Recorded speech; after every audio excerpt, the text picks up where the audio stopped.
చంద్రబాబు నాయుడు గారి హయాంలో ఏ స్థాయికి దిగజారిపోయి ప్రజాస్వామ్యాన్ని కూలీ చేస్తా ఉన్నారని చెప్పడానికి నిదర్శనం. తిరుపతిలో 49 సీట్లకు 48 సీట్లు వైసీపీ గెలిచింది. తెలుగుదేశం పార్టీ గెలిచింది కేవలం ఒకే ఒక్క స్థానం. అటువంటి చోట డిప్యూటీ మేయర్ పోస్టు పోలీసుల ఆధ్వర్యంలో తెలుగుదేశం పార్టీ వాళ్ళు కార్పొరేటర్లను కిడ్నాప్ చేసుకొని బస్సులో నుంచి కిడ్నాప్ చేసుకొని పోయి డిప్యూటీ మేయర్లను మేమే గెలుచుకున్నామని చెప్పి వాళ్ళు ప్రకటించుకుంటా ఉంటే పోలీసులు ఏ స్థాయికి దిగజారిపోయినారు తెలుగుదేశం హయాంలో అని చెప్పడానికి ఇంకో నిదర్శనం. తుని నియోజకవర్గంలో 30 కార్పొరేటర్ల స్థానాలు 30కి 30 వైసీపీ గెలిచింది. తెలుగుదేశం పార్టీకి కనీసం ఒక్కడంటే ఒక్క అభ్యర్థి కూడా లేడు. మళ్ళీ అలాంటి చోట ఎన్నికలు జరిగితే అలాంటి చోట వైస్ ప్రెసిడెన్సీని వయసుని ఎన్నుకునే ఎన్నిక వైస్ చైర్మన్ ఎన్నుకునే ఎన్నిక జరిగితే వైసీపీకి ఎలాగో వైసీపీ వాళ్ళను దౌర్జన్యం చేసి తీసుకునే పరిస్థితి లేకపోయేసరికి తెలుగుదేశం పార్టీ వాళ్ళు ఎన్నికనే పోస్ట్ పోన్ చేశారు. అంటే వీళ్ళకి అనుకూలమైన వాతావరణం వచ్చేదాకా ఎన్నికలు జరపరు. కోర్టు పర్యవేక్షణలో ఉన్న కేసులకు సంబంధించిన పరిస్థితులు ఇవి. పాలకొండలో కూడా అంతే. వైసీపీకి అందులో 17 ఉంటే తెలుగుదేశం పార్టీకి కేవలం 3. మళ్ళీ అక్కడ వైస్ ప్రెసిడెన్సీ అన్నది వైసీపీకి రావాలన్నా తెలుగుదేశం పార్టీకి రావాలన్నా, కానీ వీళ్ళకి అనుకూలత వచ్చేదాకా పోస్ట్పోన్మెంట్లు. ఇలా ప్రతి సందర్భంలోనూ కూడా డెమోక్రసీని కూని చేస్తూ ఉన్నారు. పోలీసులను వీళ్ళు ఇష్టానుసారంగా వాడుకుంటా ఉన్నారు. నేను ఇవాళ ఒకటే చెప్తా ఉన్నా, ప్రతి పోలీసు వ్యక్తికి కూడా చెప్తా ఉన్నా, మీ టోపీ మీద ఉన్న 3 సింహాలకు కనిపించే ఆ సింహాలకు సెల్యూట్ కొట్టడం మొదలుపెట్టండి. తెలుగుదేశం పార్టీ నాయకులకు సెల్యూట్ కొట్టడం మొదలుపెట్టి వీళ్ళు చెప్పినట్టుగా చేయడం మొదలుపెట్టి అన్యాయాలు చేయడం మొదలు పెడితే మాత్రం ఎల్లకాలము తెలుగుదేశం పార్టీ ప్రభుత్వమే ఉండదు అని చెప్పి ఇవాళ ప్రతి అధికారికి కూడా నేను తెలియజేస్తా ఉన్నా. రేపొద్దున మళ్ళీ మా అధికారం వస్తుంది. వచ్చినప్పుడు అన్యాయం చేసిన వీళ్ళందరినీ, వీళ్ళ అధికారులందరినీ, అన్యాయం చేసిన ఈ నాయకులందరినీ కూడా బట్టలోడ తీసి నిలబెడతామని చెప్పి కూడా ఈ సందర్భంగా తెలియజేస్తా ఉన్నాను. ఎవడిని వదిలిపెట్టేది ఉండదు. ఇదే వంశీని అరెస్ట్ చేసేటప్పుడు సిఐ అన్నాడట, నేను 1.5 సంవత్సరంలో రిటైర్ అయిపోతాను అని చెప్పి. రిటైర్ అయిపోయినా కూడా సప్త సముద్రాల అవతల ఉన్నా కూడా మొత్తం అందరినీ కూడా పిలిపిస్తామని చెప్పి కూడా ఈ సందర్భంగా చెప్తా ఉన్నా. చట్టం ముందు నిలబడేట్టుగా చేస్తాం, బట్టలు ఊడదీస్తాం, న్యాయం జరిగేట్టుగా చేస్తాం అని ప్రతి ఒక్కరికి కూడా తెలియజేస్తా ఉన్నాం. ఈ మాదిరిగా అన్యాయం చేయడం మొదలు పెడితే మాత్రం ఖచ్చితంగా ప్రజలు, దేవుడు ఇద్దరు కూడా వీళ్ళను శిక్షించే కార్యక్రమం ఖచ్చితంగా జరుగుతుందని చెప్పి సందర్భంగా మరొక్కసారి వీళ్ళందరికీ కూడా చెప్తా ఉన్నా. అన్యాయంలో భాగస్వాములు కావద్దండి.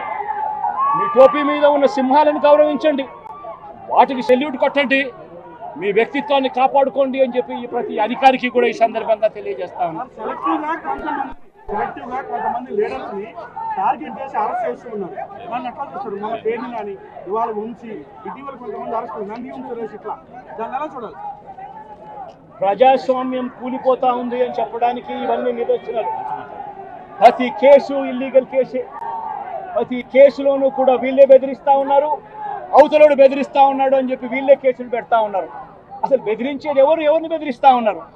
ప్రతి విషయంలోనూ వీళ్ళే.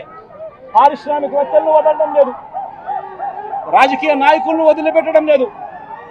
ప్రతి ఒక్కరిని కూడా వీళ్ళే బెదిరిస్తా ఉన్నారు, అవతలోడు బెదిరించినాడు అని చెప్పి మళ్ళీ ఎదురు కేసులు పెడతా ఉన్నారు. ఇవన్నీ ఊరికే పోవు, ఇవన్నీ కూడా మళ్ళీ వీళ్ళకి చుట్టుకుంటాయి. చుట్టుకున్నప్పుడు వీళ్ళ పరిస్థితి అతి దారుణంగా తయారవుతుందని మాత్రం ఖచ్చితంగా చెప్తా ఉన్నాను.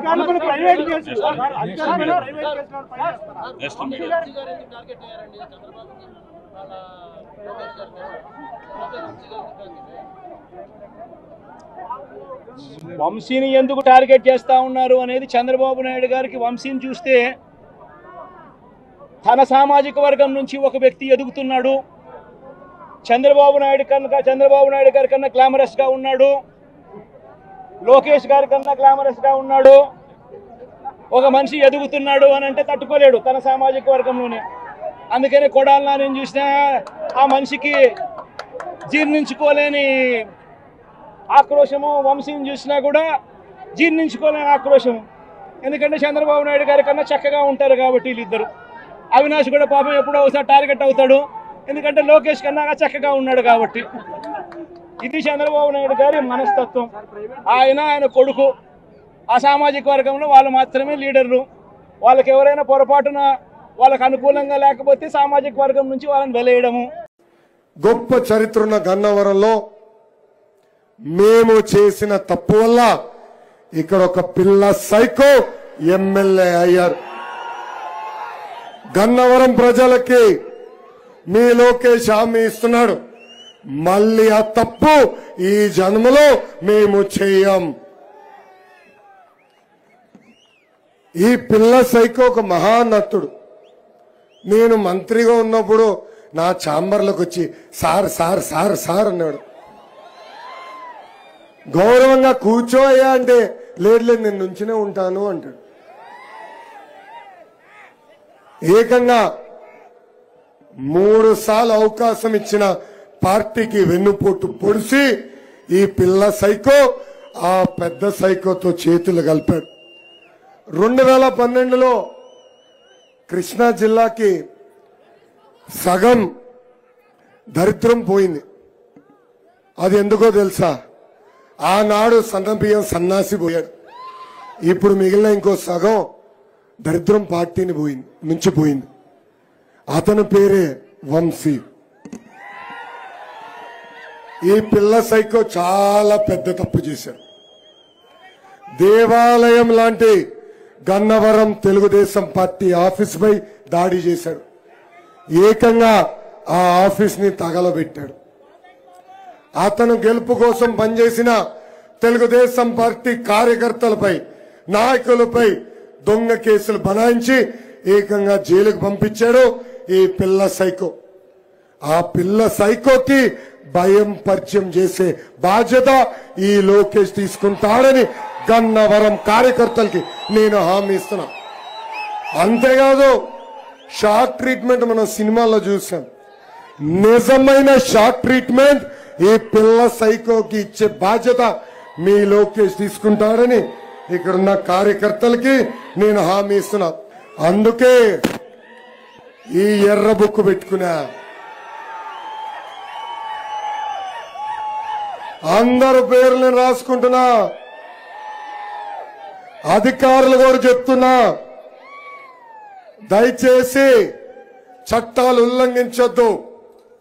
చట్టాల్ని కాపాడాల్సిన బాధ్యత మీ పైనుంది.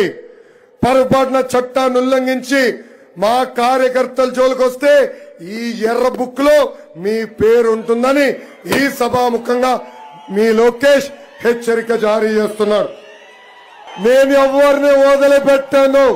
గన్నవరంలో ఉన్న విదేశాలకు పారిపోయినా తిరిగి తీసుకొచ్చి లోపలేసే బాధ్యత నేను తీసుకుంటానని ఈ సభాముఖంగా పసుపు సైన్యానికి నేను హామీ ఇస్తూ, అడుగుపెట్టిన దగ్గర నుంచి ఇప్పటి వరకు నాకు పెద్ద ఎత్తున ఘన స్వాగతం పలికిన కృష్ణా జిల్లా ప్రజలందరికీ పేరు పేరున నా ఉదయపూర్వక ధన్యవాదాలు తెలుపుకుంటూ మీ అందరి దగ్గర నుంచి మీ లోకేష్ సెలవు తీసుకుంటున్నాడు.